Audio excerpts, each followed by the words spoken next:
Welcome back to Race Central TV. I mean, one of the biggest topics this year in the world of motorsport, no matter what you've been doing or what you've been following, has been obviously what has happened in Formula One. The comeuppance or the incredible season that Lewis Hamilton had with McLaren, and then the other side of the story. And a guy that's joined us before here on Race Central, William Taylor, is truly a Formula One insider. I know he hates it when I say that, but he's very... well, let's put it this way. He has his finger on the pulse of what's going on in Formula One and also McLaren. But, William, again, welcome to Race Central TV. Thank you. Good to be here again. We talked about this last time you were on the program. I think you predicted that Lewis Hamilton would be our new world champion. I certainly agree with you. I thought it was going to happen.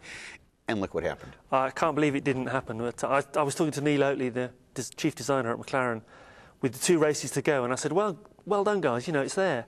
And he said, so it was William. Fault. Yeah, he said, William, watch out. He said, 2 races, I have a bad feeling. And he was right. I can't believe it. It was stolen from them. But yeah. Did they, I mean, I hate to say this, but they lost the championship. It was their championship to lose, and they gave it away in the rain. It was tough, yeah. I mean, you can always look back and think, well, he should have done this. And, you know, they hung Lewis out there on bad tyres in Japan, and they should have pulled him in sooner. But we all know it's easy to look back in Formula One or in motor racing generally and say, why didn't we do that? Hindsight's always 20/20. Yeah, you know, he could have, as I said to you on the radio show, he could have come in, got out of the car, had a cup of tea and got back in and still won the championship. Yeah. If he hadn't got stuck in the gravel trap. And it could have been even warm tea. Yeah. Let's talk about what else has happened in Formula One. Maybe let me rephrase that. Season's wrapped up. Probably the worst kept secret in the world is Fernando Alonso going back to Renault. But some other changes that have transpired in this offseason. Any surprises to you, really? I don't think there's any big surprises. Yeah. No, I mean, you know, Piquet has gone to Renault, which I think that surprised me a little bit to partner Alonso, and I think that'll be good fun. But funny enough, Alonso's, you know, I mean, you say everyone knew he was going to go to Renault, but. He said he was approached by every team apart from Ferrari. There's no doubt about it. Apart from Ferrari, we're the only ones who didn't come to him and say, do you want to come here? Maybe his Italian's not so good. Who knows, yeah. But, or maybe his temperament. Could you imagine that?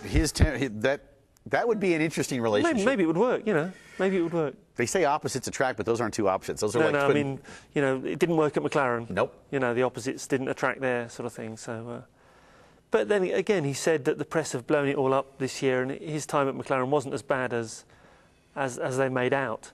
So I know it's a PR thing a little bit, but... You know, I'm a big rally fan, and we've talked about this a lot. Hideki Kovalainen, I mean, probably the most consistent driver in Formula One last year. Now going to be partnered with Lewis Hamilton. You said something on the radio show that I thought was to coin your frame, brilliant. And that is that they like that Icelandic mentality. And I said, what does that mean exactly? But you wouldn't tell us. They're just a calm... They seem really... almost quite a dull type of people, you know, very quiet, they don't say a lot.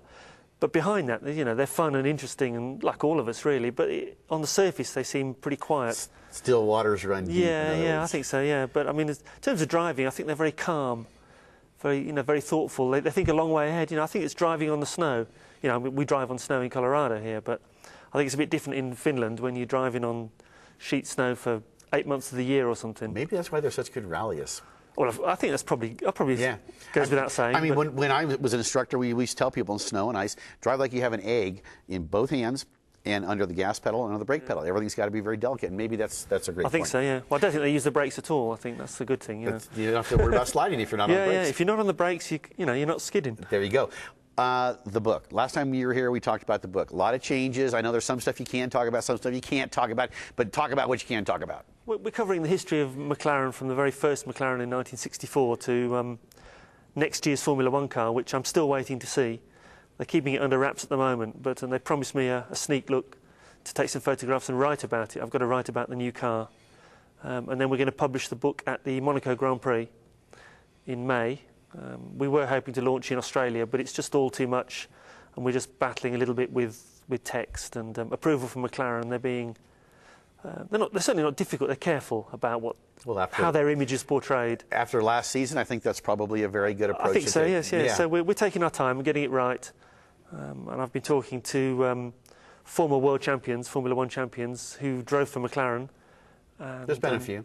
I spoke How thick's that book going to be about this thick? Well, it's only 300 pages Yeah. at the moment, but it's a large format. For someone like me, lots of pictures, I hope. Oh, look, there's 730 pictures. I think people should know, too, you're a very accomplished photographer, too. So some of your stuff?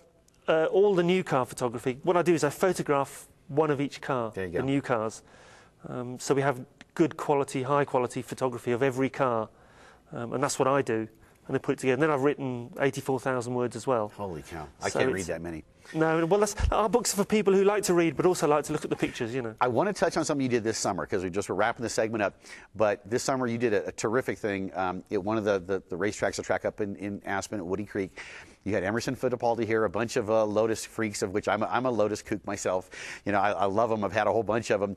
But in 15 seconds or less, Emo here, Colorado, lots of Lotuses. How great was that? It was a once-in-a-lifetime Yeah. event. To have a world champion, double world champion, Indy winner, at your own event with... Did he come with the mutton chops?